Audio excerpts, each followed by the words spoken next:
חלק 3. טוב, אז אני עכשיו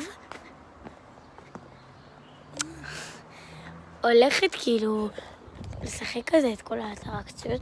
בוא נתחיל בחבל הזה כי הוא ממש מעניין אותי. טוב. אוי, מוכנים לקפיצה? אוי.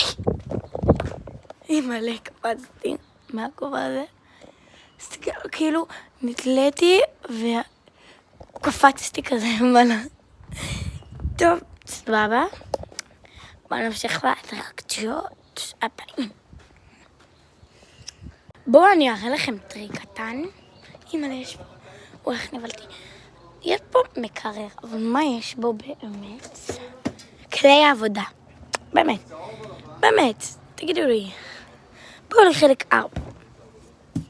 כי יש רק דקה. יאללה ביי.